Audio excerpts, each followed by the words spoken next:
Just hit the reach out, I'll call you. When they try, you know that I'll be there for you.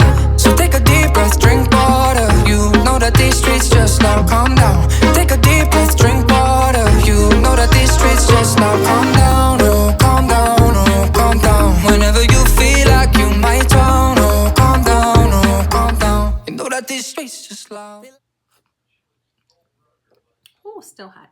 Green tea with honey. I have that just about every day after, of course, some water. Great. And isn't this so cute? I think this is adorable. My coaster that my tea is on. It's in this rocking chair. I think that is so cute. Well, I liked it because I have coasters, I feel like, everywhere. But, all right, so I started a trilogy, and then I feel like I disappeared.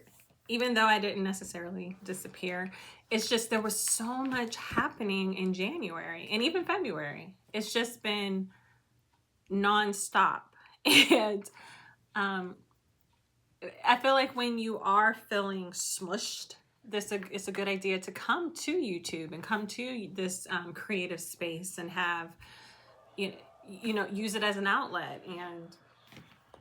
And I did not do that the way that I wanted to, but I'm finishing this trilogy. But before I get into that, of course, let's go into some fun things that I like. The Newton in Midtown Phoenix on Camelback Road. It really is read, eat, shop. And I love going to the Changing Hands bookstore, stopping at First Draft Book Bar and getting myself a matcha. But there's plenty of spirits there as well. But it's literally nice to vibe at a bar with laptops and books. I recommend it. Their matcha is top tier. And then, okay, we jump to Atlanta. And as a person from Youngstown, Ohio, I'm happy Handel's ice cream is there. It's the best. Escobar, 2 Chainz Lounge. It was really, really great in Castleberry Hill. Then I end up in Krog District in Atlanta, which I'm always on the Beltline when I go there. I always have a good time. It's historic Atlanta. They keep it well preserved. It's great. Then I was in South Atlanta and I had to go to Black Coffee because I heard such great things. And even though I didn't get coffee, I did get the Andre after Andre 3000, which has agave and herbal tea and honey. Very, very, very good. It's a nice place too. I recommend you go. I know they have a few locations and a lot of international coffees. You deserve joy is what they wrote on my cup. I love that. I needed to see that. Then since I was still in South Atlanta, I went over to Constitution Lakes because I had to see this famous Doll's Head Trail. It's really a preservation project. It's a hiking trail just over 2 miles, but they encourage people to leave the park better than you found it. So I recommend it for a visit. The views were very nice. People were fishing. I don't know how great the water there is, but hey. Then, okay, I ended up in Vegas. I saw a friend there, so of course I had to get a new photo with the Vegas sign, and then walk the strip. They have an ice bar. I haven't seen that since I was in Miami, and I think the one in Miami closed down. But my favorite was being 46 floors up and hearing nothing, just silence in Vegas. That was nice. Then I'm back to Phoenix with my Stanley Cup, hiking North Mountain, my favorite place to hike. And after a hike and you reach the peak, you got to have some type of snack. So mine was a pear. I absolutely love hiking that mountain. It's quiet. It's in the city. It's great. I finally went to Breakfast Bitch in downtown Phoenix. And I heard a lot of great things, and they were all true. The DJ is great. The crowd was great. The prices are great. And I ended up getting a bougie bitch because why not? I actually wanted some lobster and some spinach, so it worked out very good. It was very good. I do recommend it. And for it to be a place bitchy, everybody there was so nice. And of course, I had to get in some more art installations because it's downtown Phoenix. And I always seem at some point to make myself over to the Churchill. And I had to get a pink dragon from In Fruition. These were on different days. I didn't eat all this in the same day. More art installations. because again, the artwork in Phoenix is amazing. And I just always find myself taking photos of it like I haven't seen it 2 or 3 times. Then I wanted some Italian food, so I was in North Phoenix. This is a different day, and I went to 𝒮𝓂𝓂𝓂𝓂. They had very, very good ravioli. I didn't take good pictures or videos, but I recommend it if you're in North Phoenix. And I finally made my way to platform 18 in Century Grand. Even though I wasn't drinking, I wanted to get an amended quote-unquote cocktail, which is a mocktail. So it was so much fun. And I ended up getting a son of a beacher. Okay, that was good. So I started the trilogy talking about your first career, your first job post-university. I was talking in particular to undergrad, but it could be graduate school as well. And so that was talking about receiving your offer letter, going through benefits and different things, working with alumni, the career center, what the career search entailed some years ago, but is still relevant to today's time as well. But something that's really important in that is what I experienced because I was moving to a different state is I forgot to turn down my television. Hold on a moment. And we're back. So moving to a different state, and everything was really a lot more organic, a lot of word of mouth, and kind of like it is today. You can see things online, but everything wasn't so virtual back then. So in the months leading up to graduation, I knew where I was going to work. I knew a little bit about the city, but my once or twice times being there, the first time it wasn't the best experience. So I was like, why am I moving to this city? But then kind of the second and third times, it was a little bit better. But the biggest thing was everybody always tells you, oh, well, make sure that you live close to work. Make sure you this. My number one rule, don't base where you're going to live based off where you work. I just do not recommend that. I think that, of course you don't want to put yourself in a situation where it's going to take you a long commute to work, unless you live somewhere like Boston and they have really great public transportation. And even if you are or even, New York or wherever they have advanced transportation, if you don't mind the commute and you can get some work done on the commute, or if you're hybrid or if you're remote, it really doesn't matter. But I don't think that's the number one rule.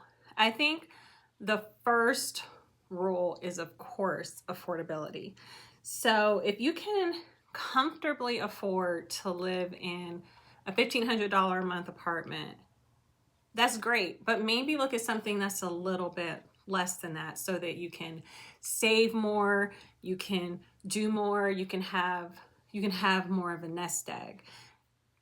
Because you can afford to live in the $1,500 one. Maybe the $900 to $1,100 one would work as well, and comes with just as many amenities, and it's more cost efficient for you based off of the volatility and sometimes cyclicality of the workforce, or even if you're an entrepreneur yourself. You definitely don't want to be underemployed, as many of us have been the last several years. And you just want to make sure that you can always provide the type of life that you want for yourself and for your family. Situations do happen. There's always resources available to help, but it's more important to be able to sustain. So that's the first thing. Something you can very comfortably afford is the number rule that I would recommend. Second, make sure that the place that you live is a good living community. No, everybody doesn't know your neighbors or interact with neighbors as they used to in the past. But some of that needs to change. You need to know in some vicinity who the people are around you so that you can look out for each other. So I feel going into a living community that You know, you know that there's an exercise room if you don't keep exercise equipment in your home, or knowing that there's pools available if you live in a hot climate, or if you live in a seasonal climate, knowing that there's one that's going to open up during the spring and summer months and the autumn months if you have Indian summers. Making sure that you have all of the amenities that you will need. You may not have a washer and dryer, but in a lot of places you do have those anymore. Knowing what utilities are included, or which ones you'll have to pay on your own. Do you only have to pay the electric there, or are you back billed like through Conservice for paying water, garbage? All of those end up coming back somehow in your rent. So really making sure that you understand that you live in a living community that at least for the next 12 months is going to be a place where you feel safe, you feel comfortable, and you have pleasant interactions with your neighbors. I think that's important. Third, I kind of mentioned recently, understand your lease. Read everything. You don't have to sign right then and there. Sometimes they're like, oh, well, you may want to, you know, hurry up because our apartments go fast, or our condos go fast. And that's very true. But you can always say, well, instead of me giving a deposit, can I use my offer letter to hold the apartment while I'm deciding? Or sometimes you can just use your offer letter to hold it if you're giving them a guarantee that you are going to move to this city. Not everyone does that. And a lot of people, I think, stopped with that particular practice based off of some things I think that were happening with tenants they were allowing to move in. But you used to be able to use an offer letter as long as it showed a solid start date, and if they needed to call to verify the employment or verify the offer letter, that information was accurate and truthful in the employment offer. But go through that lease and see everything that's included, and just make sure you protect yourself as a renter. Fourth, like I said earlier, everything is so virtual. Everything is so automated now. You can look at so many things online. The first place that I had moved into, they were still doing brochures like this. And yes, this is the original one from some years ago when I had my very first apartment on my own. Now they will still give you like outlines or outlayers of the apartments that you can find online, but there's so many options available to you now that when I went, it was nice to kind of go through, like to ask my future colleagues, well, where do you live? Or how do you feel about this place? And how do you feel about that? But the person who was really most helpful to me was kind of my very first friend in that city. She actually came to graduation with me, and she was from there. So since I had to start work immediately after graduation, she was there with me. She drove with me to the new city, and she really just helped me get acclimated there for the next several years that I lived there. Well, I was acclimated after kind of a short period of time, but she really helped me get through it, and is still a friend to this day. So, but I just encourage you to go places in person, still have that kind of organic feel, because getting around is a lot easier than it used to be back in the day. So if you see some things online, of course, you're favoriting it, this and that, but spend some time in that city before you actually move there, before you give out any type of money or make sure that you actually go in person, because sometimes television tube eyes are a little bit different than what you see in reality.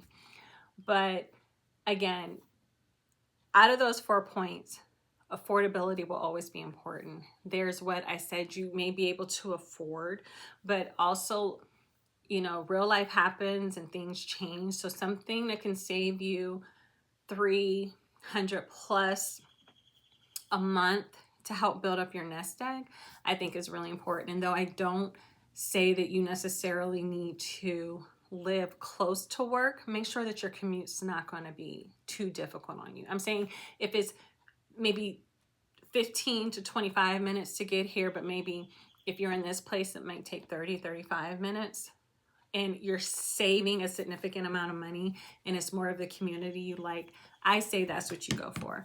Look at places that feel like a living community and really understand your lease, and think about if this is the place you definitively want to be for the next 12 months or until you build your own home or invest in your own condo or buy your own home or inherit a family property, however that goes. But this was the second part of my trilogy, and I am going to finish out talking more about training for development program that I went into post undergraduate graduation, I should say, first career. But just make sure wherever you are, wherever you go, it always feels like home. So that's very, very, very important. And I hope everyone's having as good of a 2025 as you can. Stay informed, stay in tune to what's going on in this country, in this world, but make sure definitely in your city. Very, very, very, very important, because it's a lot of it's always stuff, but there's a lot of stuff lately. But I wish you all the best, and I will see you on my next video.